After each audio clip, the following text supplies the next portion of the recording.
Greetings, everyone. This is Longnu. Welcome to Spiritual Science. Today I'll be talking about the positive perspectives of LGBTQ in Vaishnava-Dharma. All right, here it goes. So in Bhagavad Gita it is said, I envy no one, nor am I partial to anyone. I am equal to all. But whoever renders service unto me in devotion is a friend, is in me, and I am also a friend to him. 929. In Srimad Bhagavatam it is stated, as the blazing fire of death, I cause great fear to whoever makes the least discrimination between himself and other living entities because of a different outlook. Therefore, through charitable gifts and attention, as well as through friendly behavior, and by viewing all to be alike, one should propitiate me, who abide in all creatures as their very self. In the Sri Ishopanishad it is said, he who sees everything in relation to the Supreme Lord, who sees all living entities as his parts and parcels, and who sees the Supreme Lord within everything, never hates anything nor any being. In the Sri Chaitanya Charitamrita it is said, one should know for certain that nothing can exist in this cosmic manifestation that has no real counterpart in the spiritual field. All material manifestations are emanations of the transcendence. The erotic principles of amorous love reflected in mixed material values are perverted reflections of the reality of spirit, but one cannot understand the reality unless one is sufficiently educated in the spiritual science. Swamiji said, after asking a disciple what eunuchs were called in the West and not getting a satisfactory answer, said, I do not know exactly, but such people, they have their own society and their means of livelihood is that whenever there is some good occasion, marriage or childbirth like that, so they go there and pray to God that this child may be very long living. In this way they make some prayer. They are dancing, yes.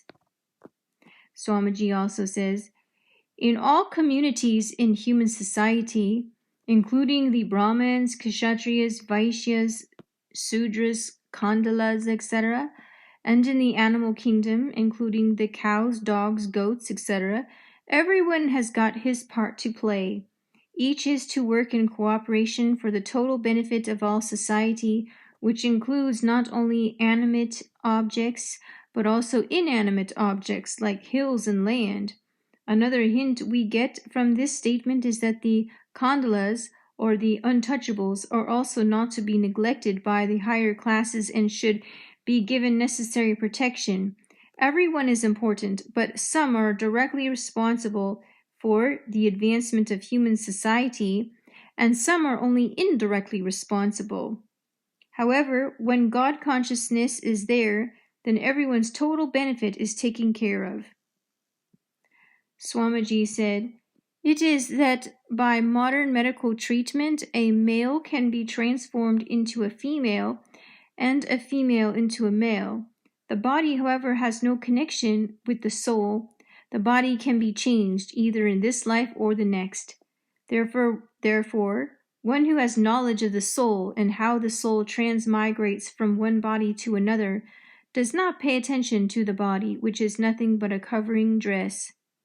Pandita Sama Darshina. Such a person sees the soul, which is part and parcel of the Supreme Lord. Therefore, he is a Samadarshi, a learned person.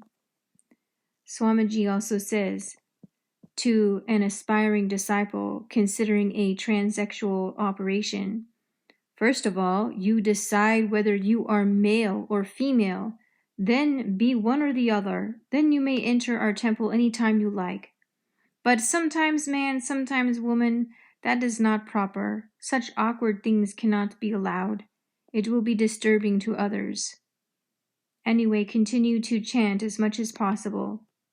Swamiji says, this is the sum and substance of Lord Chaitanya's Sankirtan movement, There is no distinction made between those who are fit and those who are not fit to hear or take part in the Sankirtan movement.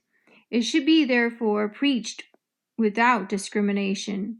The only purpose of the preachers of the Sankirtan movement must be to go on preaching without restriction.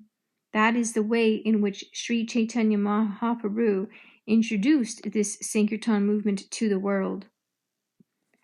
Swamiji said, "Conservative we are not. Chaitanya Mahaprabhu was so strict that he would not even look on a woman, but we are accepting everyone into this movement, regardless of sex, caste, position, or whatever. Everyone is invited to come and chant. This is Chaitanya Mahaprabhu's munificence, his liberty. No, we are not conservative." Another Vaishnava Swami says, Vaishnava-Dharma is very liberal. All jivas have the right to Vaishnava-Dharma. That is why it is also known as Jaiva-Dharma. Even outcasts can take up Vaishnava-Dharma and live as grihastas, although they are not part of Varnashram. Another Swamiji says, a Vaishnava never adheres blindly to the rules and prohibitions of the Shastras, scriptures. He accepts the instructions of the Shastras graciously, but only when they are favorable to his practice of Haribhajan, worship of God. When they are unfavorable, he immediately rejects them.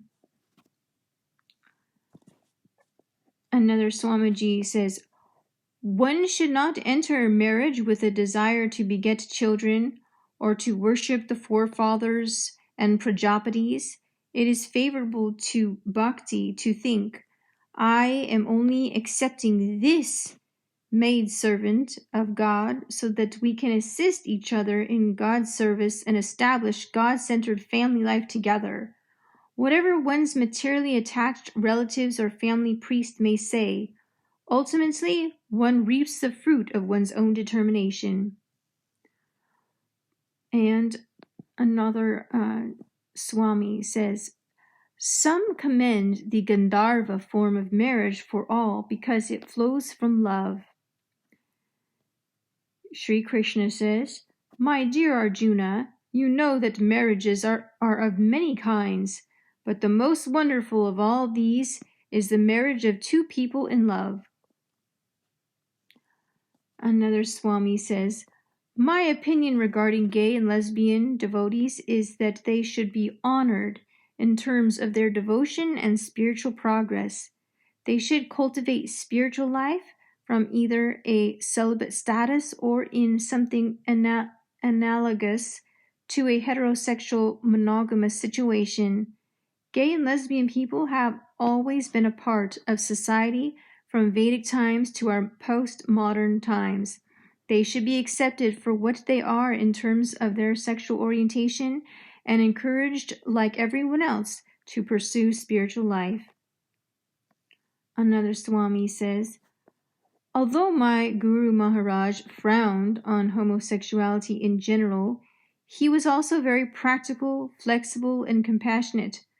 One of his earliest disciples was a gay man who once related how he had ultimately discussed his sexual orientation with the Swami. He said that at that point the Swami said, then just find a nice boy, stay with him, and practice God consciousness. I also had the experience of meeting a transsexual who explained her sexual orientation and confusion to the Swami before committing to an operation. She told me that the Swami told her, just pick one or the other sex and stick with it. Those who knew him well would have expected him to say something like this in both of these incidences. Again, he was very flexible and compassionate. Another Swami says, Hindu scripture is largely silent on homosexuality, although it may be acknowledged in books such as the Kama Sutra, but not with regard to spiritual progress. Modern Hinduism, for the most part, condemns homosexuality, but misunderstands it to be an improper choice rather than psychophysical reality that some people are born with. rendering them as attracted to the same sex, as heterosexuals are attracted to the opposite sex. As modern society has come to better understand this phenomenon, it is also imperative that Hindu traditions do the same if they are to remain vital. A dynamic approach in doing so might involve encouraging homosexuals to also establish committed relationships in an effort to help them transcend sexually altogether, as is done in the case of heterosexuals. Yeah, I would like to input my comment here that I was commenting that if one's scripture is not accepting all people as equal, including the gays and lesbians and transgenders and so forth, they need to toss out the scripture, throw it out, get rid of it. It's time for a new scripture then. If one is going to follow some ancient book, it better be stating that everyone is equal or stop following the ancient book. It's time, we're in 2022, it's time for all people to be treated equally. This is not a time to be attached to some book that was written 3,000 years ago, 5,000 years ago, anything of the sort, which is condemning gays or lesbians. If it's condemning a certain group of people, it's time to throw it out. So, hint, hint, things such as like the Bible, things as such like the Quran. If it's not going to treat people equally in those scriptures, it's time to throw them away. All right. This devotee says, in his early brahmachari, had the honor of being Swamiji's personal servant for a couple of years, and I had the honor of being his close friend up until his death. This devotee was always one to speak from the heart. He related to me once something that he said Swamiji told him in a private conversation, and the devotee said his fate is as a homosexual, and according to him, Swamiji, perhaps tired of his endless moaning, advised him to just find a nice boy then and settle down. This was in a private conversation not recorded, and what actually transpired was that the devotee got married to a woman instead sometime later, but he did tell this anecdote, and this devotee, in my experience, was an honest and honorable man, and the Swamiji was an absolutely sacred memory for him, the most meaningful thing in his entire life, and it's hard for me to imagine he would ever make up something and pass it off as the Swamiji said.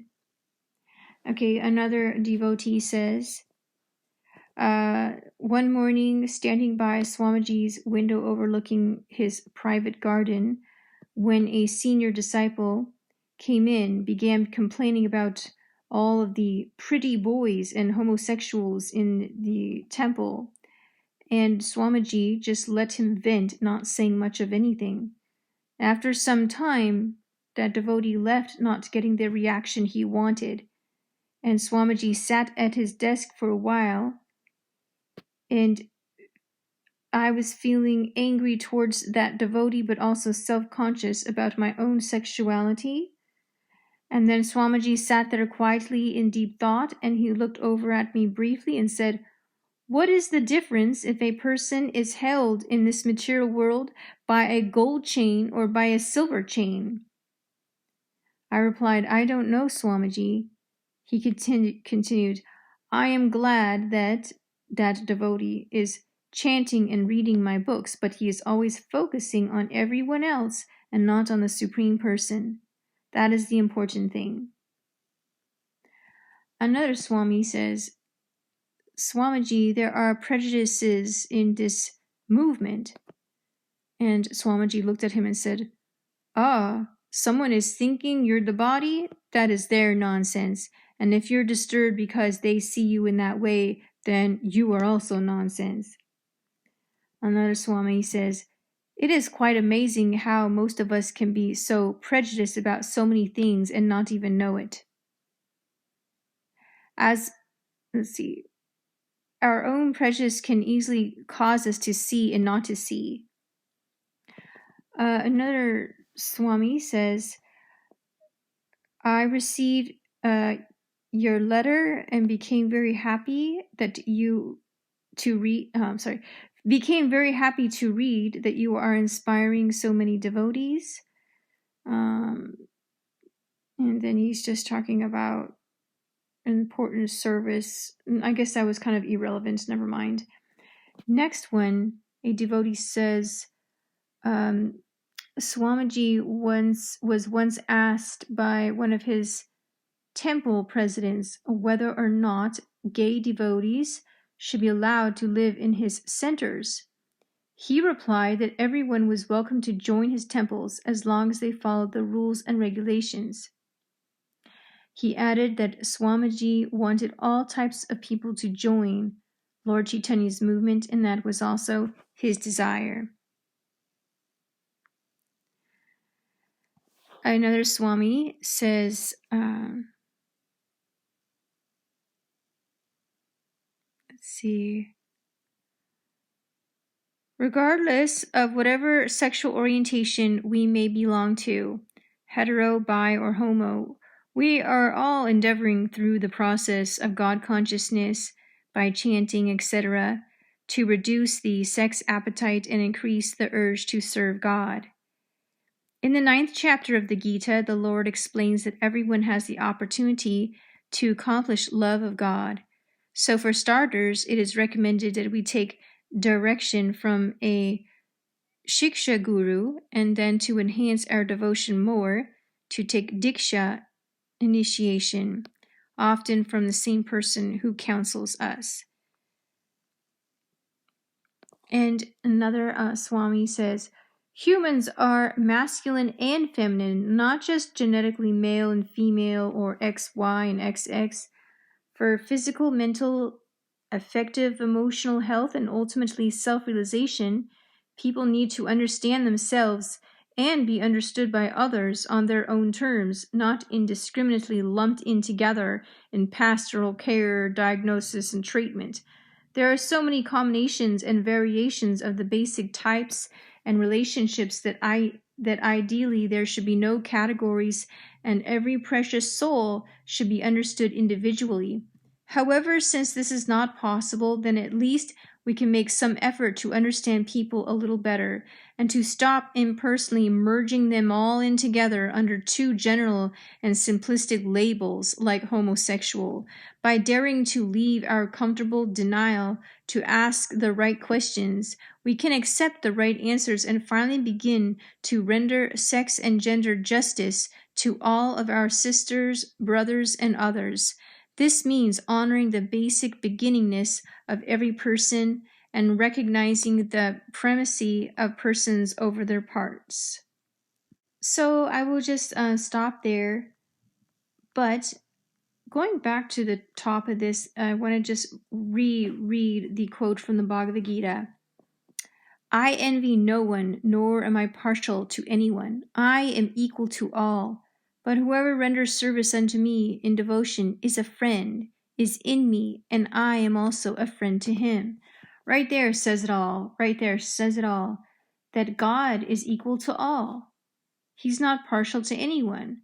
But whoever's rendering service unto him in devotion is a friend, is in God, and he's also a friend to him.